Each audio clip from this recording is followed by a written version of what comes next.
Tá, nosso trabalho é sobre estações de tratamento de água de Passo Fundo, ETAs. Sou o Iago, meu colega Patrick Batista.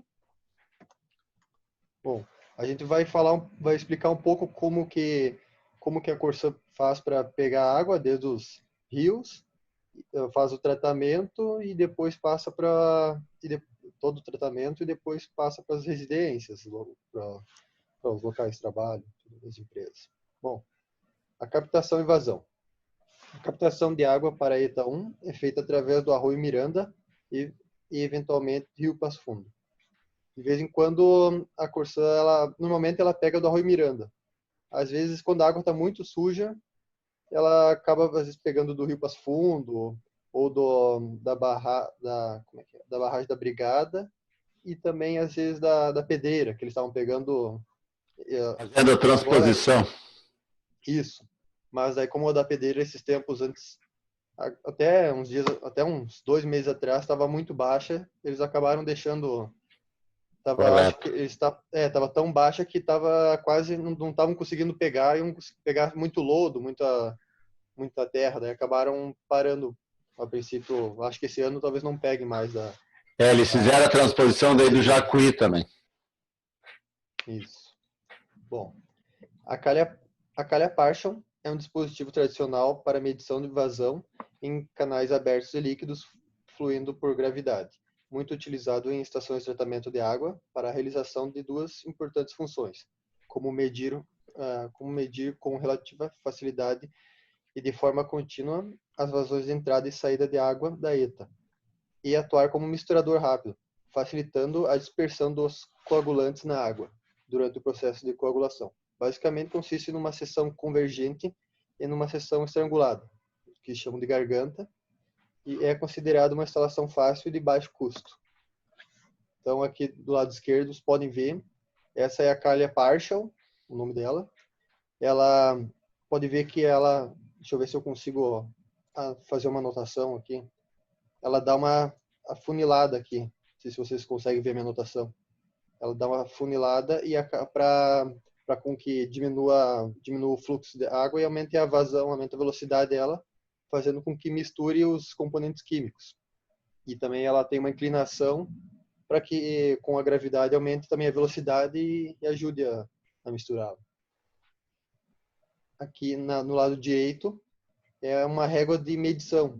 Antes eles tinham quando eles construíram essa Partial, essa calha Partial, ela tinha um outro sistema de medição, mas acabou, pelo que falaram, nunca foi usado esse sistema aqui, nunca funcionou, na verdade.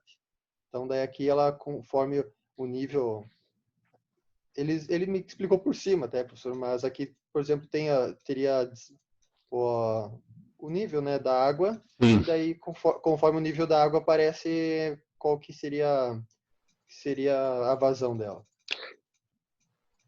É mais ou menos isso, tá? Pelo nível, pela passagem, mede-se os metros cúbicos por segundo também, não é? Eles têm outros equipamentos que completam. Eles têm o macro medidor, isso eu vou falar depois também. Tá, perdão. Essa é a ETA 1, daí a ETA 1 ela usa esse método e na verdade elas estão usando macro medidores agora, que é dentro da tubulação um pouco antes, que é um pouco mais tecnológico. Bom, processo de tratamento de limpeza da água. Tá, a imagem da esquerda, ela seria um encanamento que vem lá de baixo, que vem do subsolo da ETA, e tem um local onde mistura a cal hidratada, diluída na água, e eles só passam para essa calha e daí já passam direto para a calha Partial.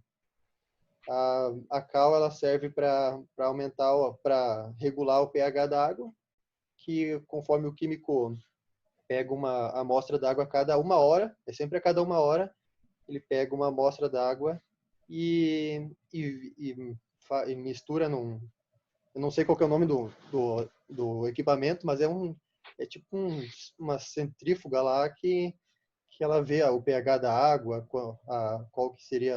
É o pH-metro. Bom, o professor sabe, isso aí. Então, daí ele vê para aumentar a dosagem de cal, de hidróxido, de alumínio, de flúor e tudo mais. Uma das etapas do processo de tratamento da água nas jetas envolve a coagulação e floculação. Nessas águas que serão tratadas, existem impurezas cujas partículas são coloidais, isto é, possuem diâmetro médio entre 1 e 1000 nanomilímetros, eu não sei se seria isso. Por serem pequenas, elas não se sedimentam. No caso, não se depositam no fundo do...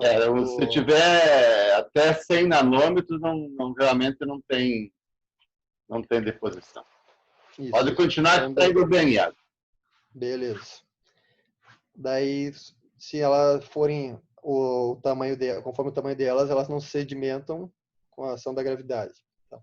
No Brasil, o coagulante utilizado é o sulfato de alumínio.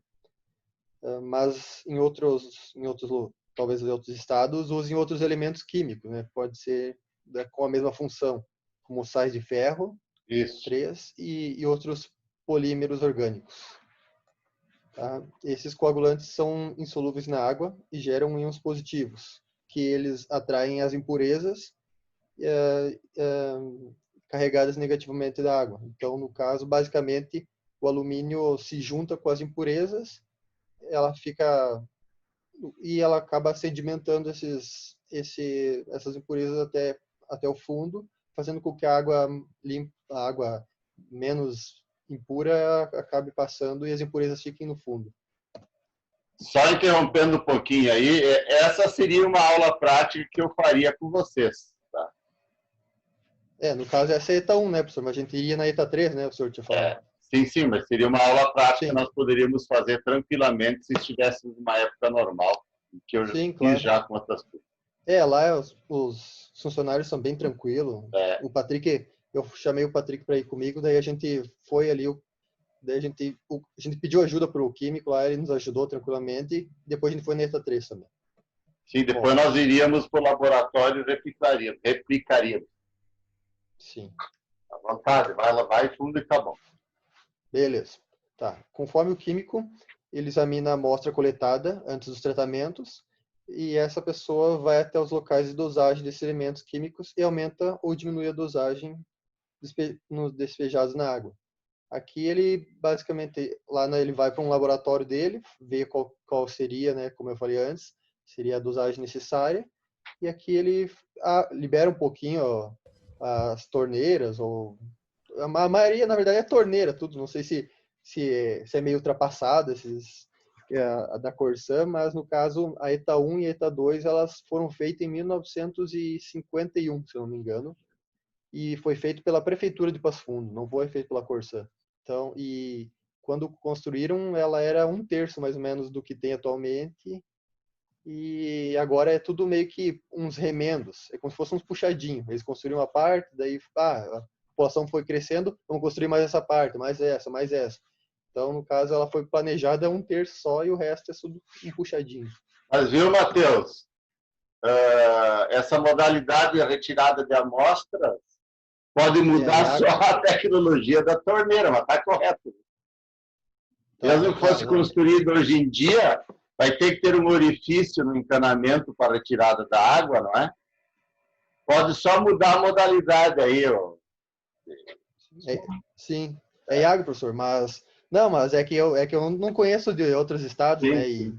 E outras redes, eu conheço só. A gente fica estranhando um pouquinho, nós somos muito na era. Não, claro, eu só falei da torneira, mas claro, de algum jeito tem que pingar. No caso, seria uma coisa para pingar, né? Exatamente. Bom. Foi lá nos porões também? Fomos. Que bom, legal. Manda brasa aí. Onde tem o encanamento? Isso. Fomos. Tem umas fotinhas assim, mas nem todas a gente colocou, que era só mesmo para ver os encanamentos, mas umas a gente colocou. Maravilha. Bom, vou continuar. Tá. Aqui seria um outro local de dosagem, o polieletrólito não iônico. Bom, a adição de polieletrólito ao processo de floculação no tratamento físico-químico, por coagulação, floculação e sedimentação de efluentes, tem sido uma alternativa para a obtenção de clarificados de boa qualidade, em menor tempo devido ao aumento da velocidade de sedimentação. Então, ele é basicamente também tipo o alumínio, que ele se junta às impurezas e faz a sedimentação. Bom, aqui é uma foto do químico pegando uma amostra. A cada mais ou menos uma hora ele pega e analisa. Bom, conforme a imagem ao lado, vemos que as partículas de impurezas reagindo com o sulfato de alumínio, fazendo com que suas partículas fiquem mais densas que a água, assim decantando essas impurezas. Aqui seriam a parte dos decantadores. Os decantadores nada mais são do que os recipientes agindo por ação da gravidade, transportando a água e sedimentando as impurezas para o seu fundo. Eles têm de 4 a 5 metros de profundidade e possuem esses decantadores possuem aproximadamente 2.000 metros cúbicos. Então ele é em uma espiral e na imagem à esquerda é bem o começo dela, é o início do decantador, que eles chamam de coroas. Sim.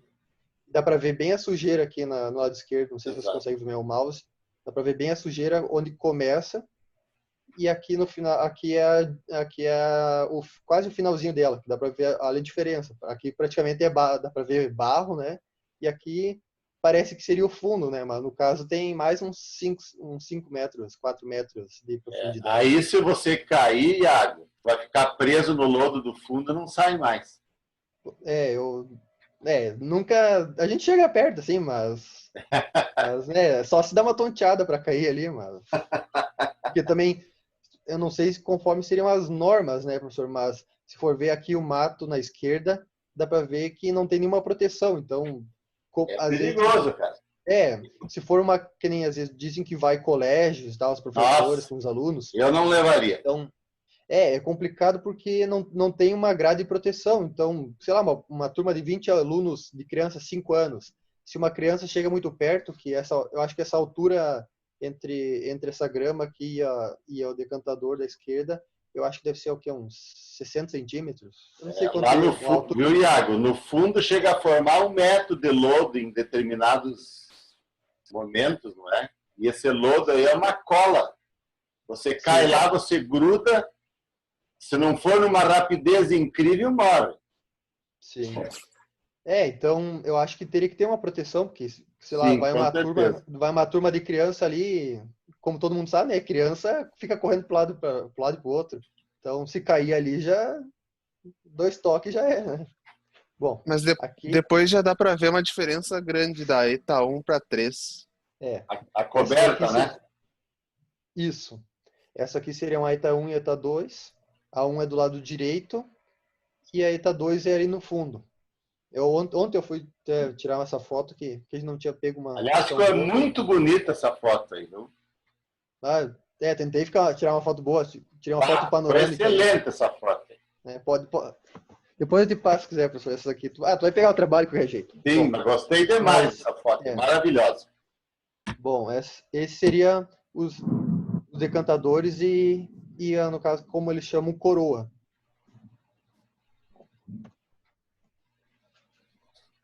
Aqui seria uma pingadeira de flúor. A fluoretação é uma técnica de saúde pública empregada desde 1945, que nada mais é a prevenção da cárie dentária, que utiliza a água de abastecimento público como veículo para o flúor, cuja concentração varia conforme o meio, água, ar e solo. A fluoretação das águas é uma técnica de saúde pública recomendada pela Organização Mundial de Saúde, OMS, pelo Ministério da Saúde e por todas as entidades odontológicas e de saúde coletiva do Brasil. A dosagem média está por volta de 0,7 ppm, partícula por milhão.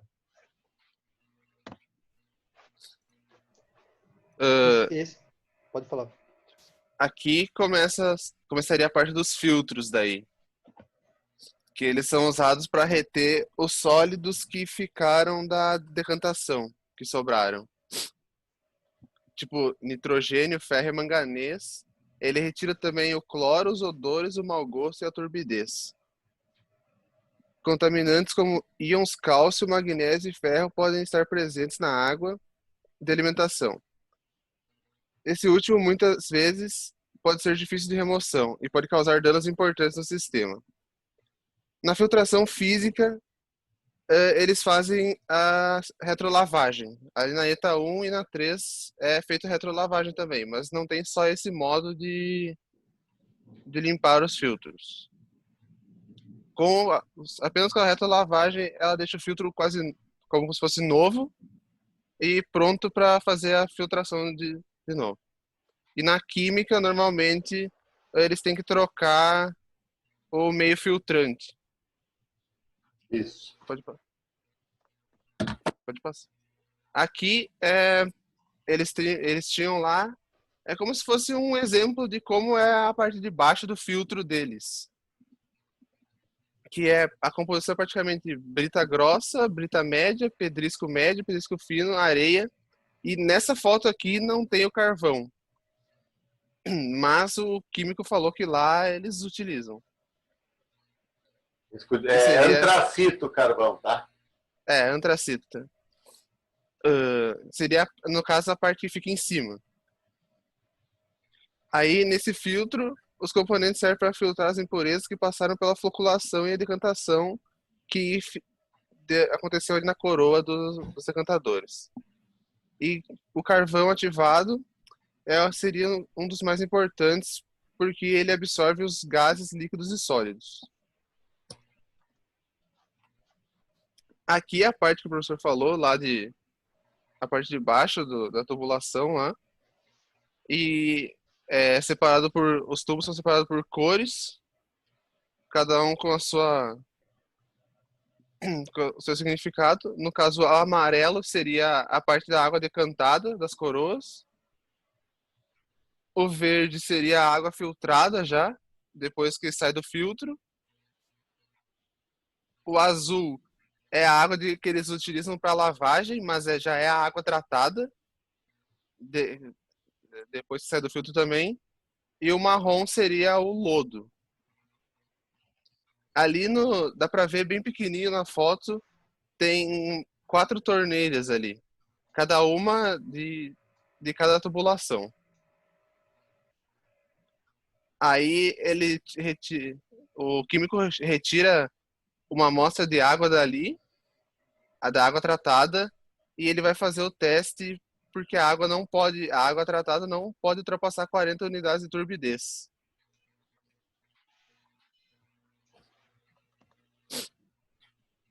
Aqui seria um esquema que eles têm lá, que é da Corsan, que seria uma explicação basicamente de como começaria o processo de captação de água. A captação até a redistribuição de água. Isso.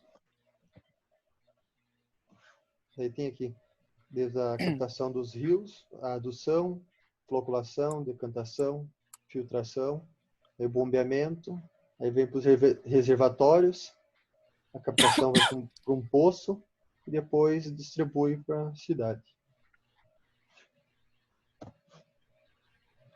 Aí essa foto da esquerda seria aonde eles têm o depósito de cal hidratada. E a foto da direita é onde eles têm o depósito de cloro gás. Essa cal hidratada ele até nos levou e daí ele só abriu um pacote e derramou ali dentro e deu uma misturada. Daí vai lá para cima e solta na calha parcha. Aí essas duas fotos já são da ETA 3. Essa foto da esquerda é a calha partial da ETA 3, que seria o mesmo processo a ETA 3 e a ETA 1, eles utilizam o mesmo processo. A única diferença é que ele explicou que na ETA 3 o medidor da vazão ali é feito por um sonar. Outra diferença também na ETA 3 que nos floculadores da ETA 3, nessa foto da direita, não dá para ver bem nesse ângulo que ficou, mas cada partezinha dessa, uma entrada ficaria bem embaixo e já naquele no da frente ficaria em cima, para a água movimentar e captar mais das partículas já floculadas. Aqui seria o medidor, é um nanomedidor, pelo que ele falou. É tipo um sonar. Ele pega, fica bem aqui essa partezinha azul. Ele pega e só mede a distância até o fundo e vê quanto de vazão. A única diferença é que a ETA 1 ela pega um macro medidor e esse é um nano.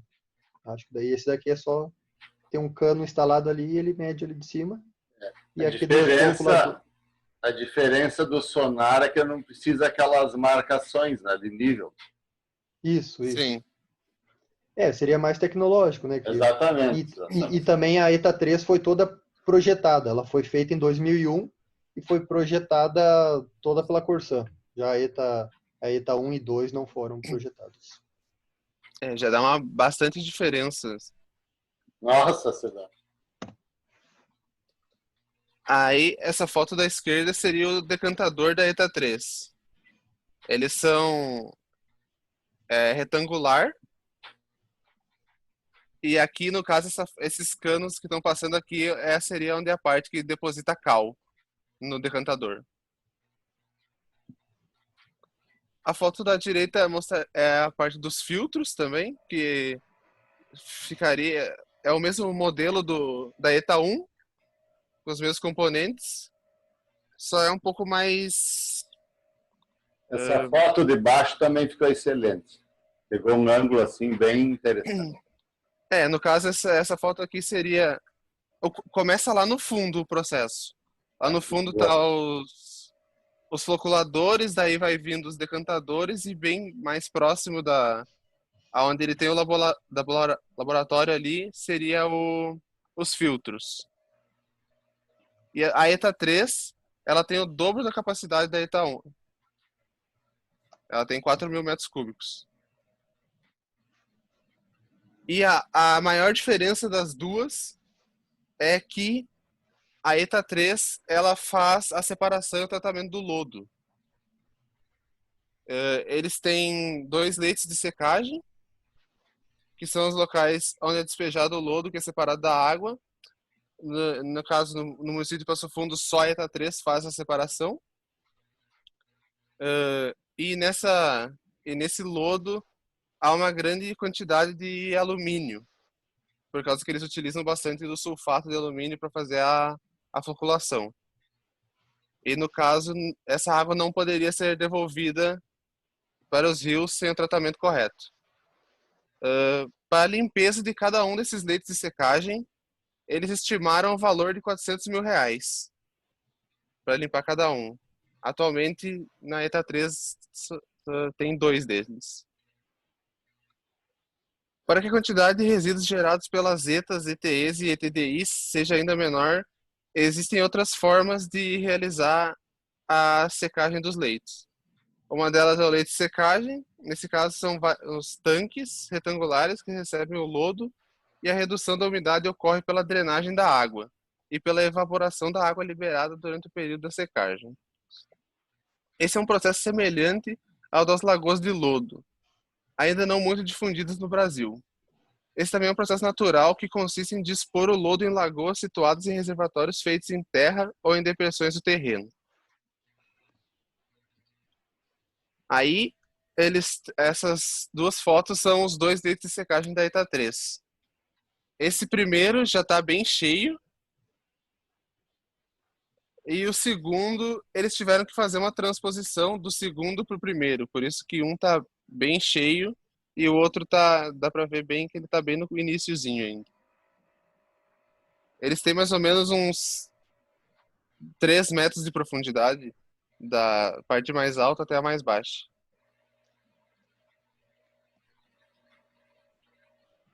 E essa, no final, seria a câmara de recirculação. Ela armazena a água de lavagem que eles vão utilizar para fazer a retrolavagem dos filtros. No caso, 30% da água tratada na ETA 1 e 2 é perdida, e na ETA 3, nada, tipo, 0, quase nada, aproximadamente 0,03% da água não pode ser reaproveitada.